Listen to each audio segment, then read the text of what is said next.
Assalamualaikum warahmatullahi wabarakatuh. Salam guru penggerak.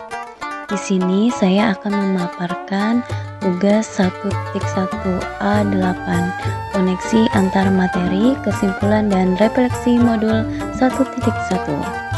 Kesimpulan dan refleksi pemikiran Ki Hajar Dewantara. Perkenalkan, nama saya Nur Hikmah. Saya calon guru penggerak angkatan 9. Mengajar di SMP Negeri 15 Banjarbaru. Dalam hal ini, saya akan merefleksi diri saya dengan 3 pertanyaan. Yang pertama, apa yang Anda percaya tentang murid dan pembelajaran di kelas sebelum Anda mempelajari modul 1.1? Yang kedua, apa yang berubah dari pemikiran atau perilaku Anda setelah mempelajari modul ini? Yang ketiga, apa yang dapat segera Anda terapkan lebih baik agar kelas Anda mencerminkan pemikiran Ki Hajar Dewantara? Yang pertama, apa yang saya percaya tentang murid dan pembelajaran di kelas sebelum mempelajari modul 1.1? Yang pertama, pembelajaran hanya berpusat pada guru atau teacher center. Anak-anak tidak mendapatkan sumber belajar selain guru. Yang kedua, kurang memahami karakter murid dan penilaian hanya mengutamakan kognitif. Yang ketiga, motivasi belajar murid masih rendah dan kurang aktif dalam pembelajaran.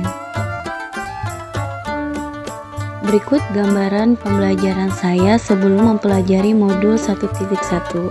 Kegiatan belajar mengajar. Yang pertama, pembelajaran berpusat pada guru, di mana murid tidak bisa menyampaikan inspirasinya dan saling berkolaborasi.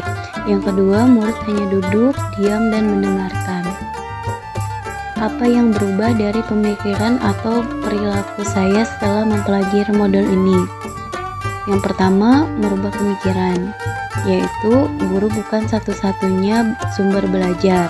Kemudian, pembelajaran berpusat pada anak atau student center, menghargai setiap karakter belajar murid. Yang kedua adalah merubah perilaku. Yang pertama, membuat rencana pelajaran yang menarik dan menyenangkan agar motivasi belajar murid meningkat. Mereka saling berdiskusi dan bekerja sama atau berkolaborasi. Yang kedua, menuntun murid sesuai kodrat dan sesuai zamannya. Jadi anak-anak sudah mempunyai bakat dan minatnya masing-masing dan menggunakan pembelajaran yang inovatif sesuai zamannya. Yang tiga, melakukan penilaian tidak hanya dari segi kognitif saja, tetapi juga sikap dan kemampuan atau bakat setiap murid. Apa yang dapat segera saya terapkan lebih baik agar kelas saya mencerminkan pemikiran Ki Hajar Dewantara? Yang pertama, menerapkan pembelajaran yang inovatif dan menyenangkan.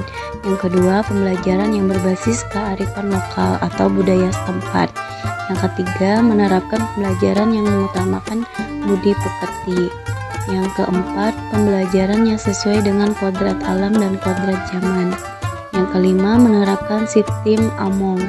Yang terakhir, mengintegrasikan permainan dalam pembelajaran. Apa yang dapat segera saya terapkan lebih baik agar kelas saya mencerminkan pemikiran Ki Hajar Dewantara?